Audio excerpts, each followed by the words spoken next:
Hello everyone, welcome to civil staff Himachal. Mains के current affairs के लिए आज का टॉपिक हमारा रहेगा NISAR, that is NASA, ISRO, SAR, where SAR stands for synthetic aperture radar. It is a collaborative mission between NASA and ISRO. So इसीलिए आपको ये 8 मार्कर या फिर 20 मार्कर क्वेश्चन बन सकता है कि व्हाट इज निसार, इसके ऑब्जेक्टिव्स क्या हैं और इससे एडवांटेजेस क्या रहेंगे। It is a collaborative mission, याद रखना N stands for NASA, I stands for ISRO and SAR stands for synthetic aperture radar. आज हम समझेंगे रडार क्या होता है, व्हाट इज अपर्चर, और सिंथेटिक अपर्चर रडार एक स्पेसिफिक टाइप ऑफ, एक स्पेशल टाइप ऑफ रडार क्यों है। Let's start. So why was it in news? So NASA and ISRO are collaborating on the developing an SUV size satellite called NISAR, which will detect movements of the planet's surface। अब यहां पर किसकी observation होगी? अर्थ की observation होगी। अर्थ पे जो भी मूवमेंट्स हो रहे हैं, जो भी सरफेस पे कोई डेवलपमेंट हो रही है, उसकी ट्रैकिंग कौन करेगा? This mission. सो आप देख सकते हैं सरफेस पे जो भी मूवमेंट्स हो रहे हैं, चाहे वो माइन्यूट मूवमेंट्स हैं, वो माइन्यूट मूवमेंट्स को भी ये ट्रैक करेगा। सो मेन एजेंडा क्या है? अर्थ के सरफेस में चेंजेस देखने। जनरली फॉर एग्जांपल अगर हम कहते हैं कि ग्लोबल वार्मिंग हो गई है, सो ग्लोबल वार्मिंग की वजह से क्या हो रहा है, जो हमारी ग्लेशियर्स हैं वो मेल्ट हो रहे हैं। सो ये चेंजेस को मेजर करने के लिए आप क्या यूज करेंगे? SAR, ठीक है, क्योंकि एक सेंसिटिव है। सेंसिटिव का मतलब क्या होता है? अगर माइन्यूट चेंजेस भी हो रहे हैं तब भी ये मिशन आपको हेल्प करेगा, ठीक है जी। So next, the satellite will be launched in 2022। अभी लॉन्च नहीं हुआ है, 2022 में लॉन्च किया जाएगा from Satish Dhawan space centre in Andhra Pradesh into a near polar orbit. So कहां पर लॉन्च किया जाएगा? Near polar orbit. अब देखिए, क्योंकि हमने अर्थ के सरफेस को ऑब्जर्व करना है, तो ऑब्वियस सी बात है ये कहां तक रहेगा? लोअर अर्थ ऑर्बिट तक रहेगा। सो ये कहां पर लॉन्च किया जा रहा है? It is in the low earth orbit. और ये करेगा क्या? ये डिटेक्ट करेगा minute movements, minute surface tracking of the अर्थ, ठीक है जी। ऑब्जेक्टिव क्लियर है? आगे चलते हैं। देखिए ये ऐसा सा होगा, मैंने आपको बताया था जब भी एक सैटेलाइट लॉन्च की जा रही है तो उसके 2 की एस्पेक्ट्स होंगे। एक तो उसकी बस होगी, स्पेसक्राफ्ट बस, और एक सोलर एरेज होंगे। वो सोलर एरेज एक्चुअली क्या करेंगे? सोलर एनर्जी को ऑब्जॉर्ब करेंगे और इसको एनर्जी प्रोवाइड करेंगे, सोलर एनर्जी प्रोवाइड करेंगे। एंड ये जो आपको एंटेना दिख रहा है, can you see this radar antenna reflector? ये रडार एंटेना रिफ्लेक्टर कौन बनाएगा? नासा। और जो भी ये एयर बस है, ये आपको दिख रहा है स्पेसक्राफ्ट बस, ये कौन बनाएगा? दैट इज इसरो, ठीक है, because it is a collaborative mission. So जो ये वाला है पोर्शन, ये सारा पोर्शन कौन बनाएगा? That is ISRO. और ये जो रडार एंटेना है, ये कौन बनाएगा? That is NASA. सो ऐसा सा कुछ दिखेगा निसार मिशन आपका। अब इसके की पॉइंट्स क्या हैं वो देख लेते हैं। देखिए, Nisar stands for short form of NASA ISRO सार। सार मीन्स सिंथेटिक अपर्चर रडार। अभी हम पढ़ेंगे रडार का मकसद क्या है, अपर्चर क्या होता है, सेंसिटिविटी क्या है। फॉर एग्जाम्पल आपने सुना होगा रेजोल्यूशन, है ना? What do you mean by resolution? इसका रेजोल्यूशन अच्छा है, इस कैमरे का रेजोल्यूशन अच्छा है, इस कैमरे का रेजोल्यूशन नहीं अच्छा है। तो what do you mean by resolution, ये हम रीड करेंगे। सो यहां पर ये करेगा क्या? It will use to measure the changes in the surface of the earth. जो भी changes surface of the earth के हो रहे हैं वो ये डिटेक्ट करेगा, वो ये मेजर करेगा। Next, it refers to the technique of producing high resolution images. High resolution images का मतलब क्या होता है? जैसे फॉर एग्जांपल अगर आप कैमरा से फोटो खींचते हैं, अगर वो ब्लरी आती है, अगर उस कैमरे का रेजोल्यूशन अच्छा नहीं है तो वो इमेज क्या दिखेगी आपको? ब्लरी। तो अगर हमें बिल्कुल एग्जैक्ट पिक्चर चाहिए तो हम हाई रेजोल्यूशन कैमरास यूज करते हैं। वील सी अभी रीड करेंगे रेजोल्यूशन का मतलब क्या होता है. Because of the precision, the radar can penetrate clouds and darkness, which means that it can collect data day and night in any weather. So इसका मतलब क्या है, ये all weather sensing करेगा. ऑल वेदर का मतलब क्या है, चाहे क्लाउड्स है चाहे जो मर्जी है, आपको ये सरफेस पे जो भी चेंजेस हो रहे हैं वो इसको मेजर कर लेगा. सो इसका मतलब क्या है, it is synthetic aperture radar. ठीक है, अब एक एक चीज पढ़ते हैं. What do you mean by aperture, what do you mean by radar and what do you mean by resolution. Let's start. अब रडार देखिए होता क्या है. रडार की फुल फॉर्म है रेडियो डिटेक्शन एंड रेंजिंग. अब फॉर एग्जांपल आपको ये एक एयरक्राफ्ट है, ठीक है, एयरक्राफ्ट की लोकेशन डिटेक्ट करनी है, तो आप क्या करते हैं, यहां इस एंटेना से आप क्या करेंगे, एक आउटगोइंग सिग्नल भेजेंगे. वो आउटगोइंग सिग्नल क्या होगा, रेडियो वेव्स होंगे. कैसी वेव्स होंगी, रेडियो वेव्स. सो जैसे ही उसको एक ऑब्जेक्ट मिलेगा वो क्या करेगा, वहां से रिफ्लेक्ट बैक हो जाएगा.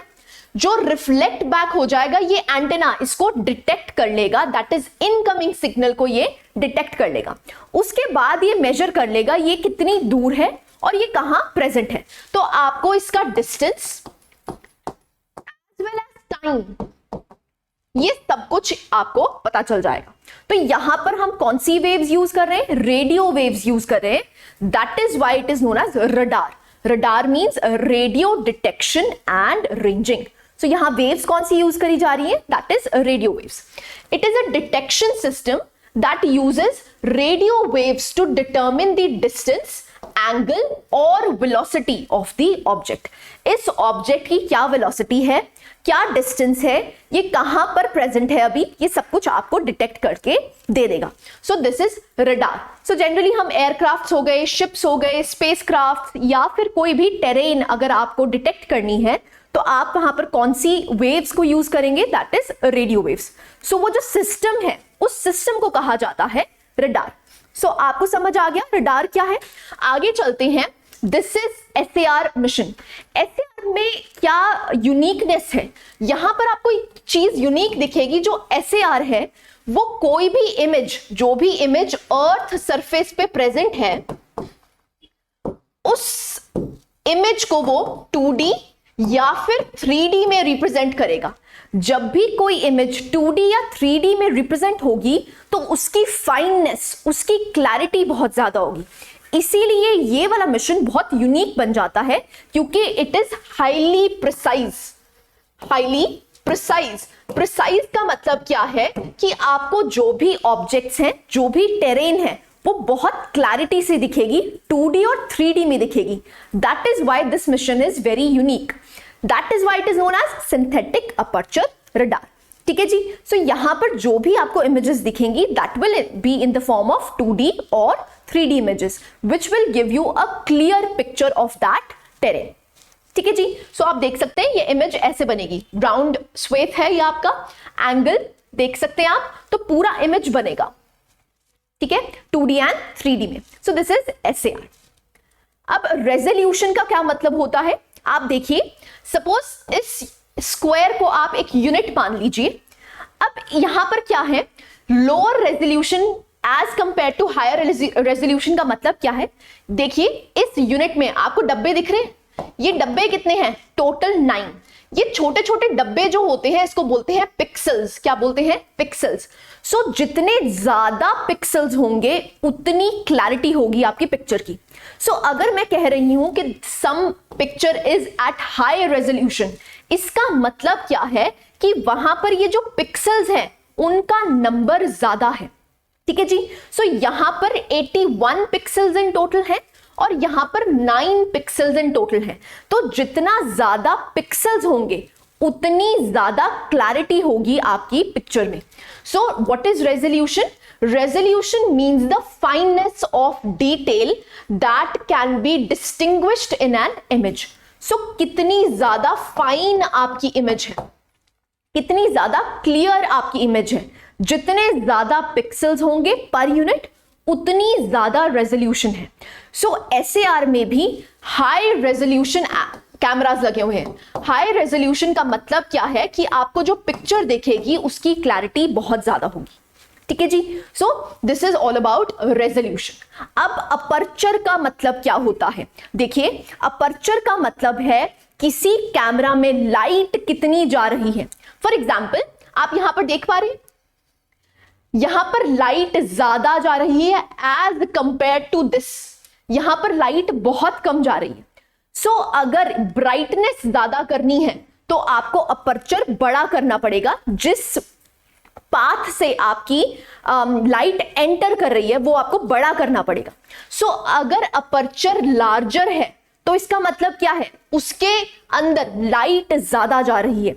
जितना अपर्चर कम है इसका मतलब यहां पर लेस लाइट है, ठीक है। अगर आप एग्जाम्पल देखिए, हमारा एक्चुअली जो हमारी आईज हैं वो भी ऐसे ही काम करती है। जैसे हमें कोई दूर की चीज नहीं दिखती तो हम जनरली क्या करते हैं, आंखों को छोटा कर लेते हैं, है ना। तो इसका मतलब क्या है कि जब हमें दूर की चीज नहीं दिख रही और हम उसको देखना चाहते हैं तो हम क्या करते हैं, अपर्चर को कम कर लेते हैं, हाँ कि ना। जब हम अपर्चर को कम कर लेते हैं मतलब लेस लाइट जा रही है, आपको जो भी इमेज है वो ज्यादा क्लियर दिखेगी। दूर की इमेज आपको ज्यादा क्लियर दिखेगी एज कंपेयर्ड जब हमारा अपर्चर ज्यादा है, मतलब लाइट ज्यादा जा रही है। अगर लाइट ज्यादा जा रही है तो आपको जो इमेज है वो इतनी ज्यादा क्लियर नहीं दिखेगी, ठीक है। So this is what you know, what you call as aperture. Aperture का मतलब क्या है कि एक पॉइंट से लाइट कितनी ज्यादा जा रही है, ठीक है जी। सो यहां पर जो आपकी SAR है उसमें जो आपका अपर्चर है वो अपने आप को क्या कर सकता है, एडजस्ट कर सकता है अकॉर्डिंग टू दी नीड। अगर उसको कहीं नीड लगती है कि मुझे ज्यादा लाइट चाहिए यहां पर, तो अपना अपर्चर बड़ा कर लेगा। और अगर उसको लगता है कि मुझे डिटेल, डीपर डेप्थ चाहिए एक पिक्चर में, तो वो क्या कर लेगा, अपना अपर्चर को कम कर लेगा। So this is known as aperture, ठीक है जी। I hope I am clear. आगे चलते हैं, इसका फंक्शन क्या होगा। It will scan the globe every 12 days over the course of its 3-year मिशन। ये कितने ईयर का मिशन है? 3-year मिशन है। कब लॉन्च किया जाएगा? 2022 में। और ये 3 सालों तक काम करेगा।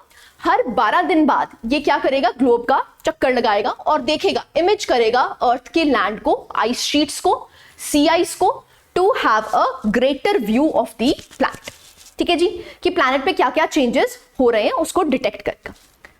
नेक्स्ट चलते हैं, रोल ऑफ नासा। ये मैं आपको एक्सप्लेन कर चुकी हूं।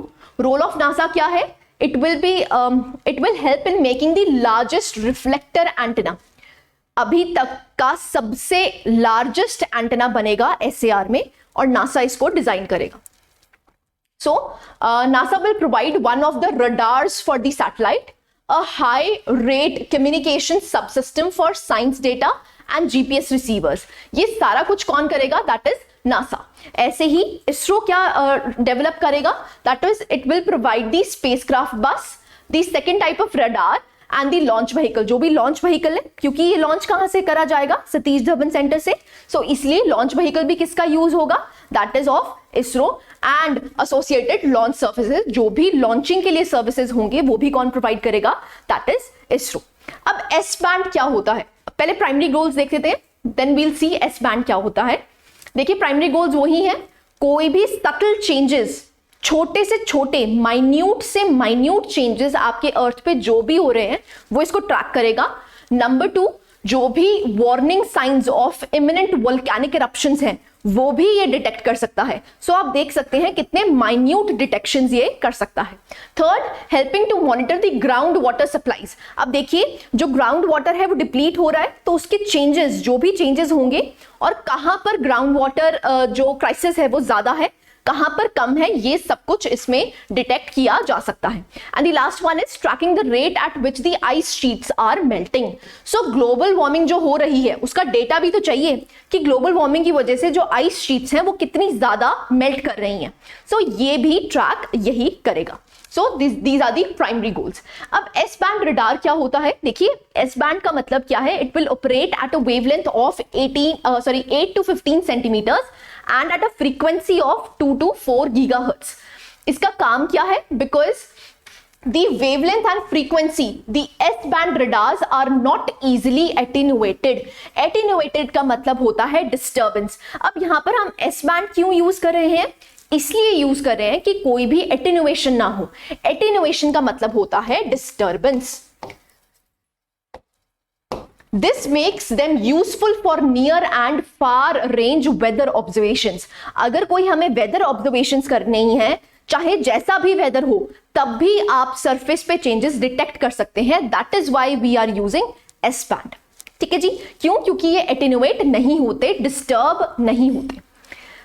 The drawback to this band of radar is that it requires a large antenna. इसका ड्रॉबैक सबसे बड़ा क्या है कि आपको एक लार्ज एंटेना बनाना पड़ेगा. सो इसीलिए नासा यहां पर क्या कर रहा है? लार्जेस्ट एवर एंटेना सिस्टम बना रहा है. क्यों? क्योंकि हम यहां पर क्या यूज कर रहे हैं? That is S band. S band क्यों यूज कर रहे हैं? क्योंकि हमें डिस्टर्बेंस की, जैसे अगर कोई वेदर खराब है तो वेदर खराब में भी हम सरफेस को डिटेक्ट कर पाए, माइन्यूट चेंजेस को डिटेक्ट कर पाए. That is why we are using S band frequencies. ठीक है. अब एस बैंड फ्रीक्वेंसीज की ड्रॉबैक क्या है कि आपको एंटेना बहुत बड़ा बनाना पड़ता है. That is why NASA is making the largest ever antenna made. ठीक है जी. And a large motor to power it. आपको मोटर भी ज्यादा चाहिए जिससे कि वो उसको पावर दे सके. सो इसके एडवांटेजेस क्या है कि एटेन्युएट नहीं होता, और इसकी डिसएडवांटेज क्या है कि आपको एक बहुत बड़ा एंटेना बनाना पड़ता है और आपको पावर भी ज्यादा देनी पड़ती है. So this is the S band radar. ISRO is making this.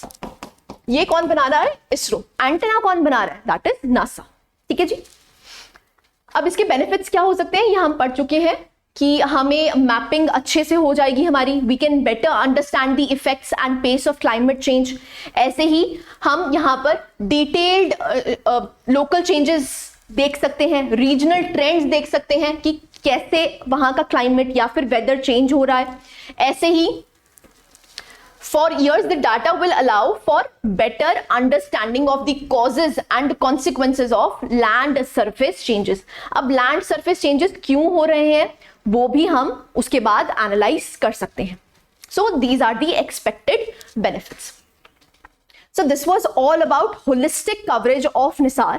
सो निसार में हमने देखा कि कोलैबोरेटिव अप्रोच कैसे ली है, नासा क्या बना रहा है, इसरो क्या बना रहा है, इसके मेजर बेनिफिट्स क्या होंगे. अगर आपसे 4 मार्कर क्वेश्चन पूछा जाता है तो आपसे यही पूछा जाएगा कि इसके बेनिफिट्स क्या हैं.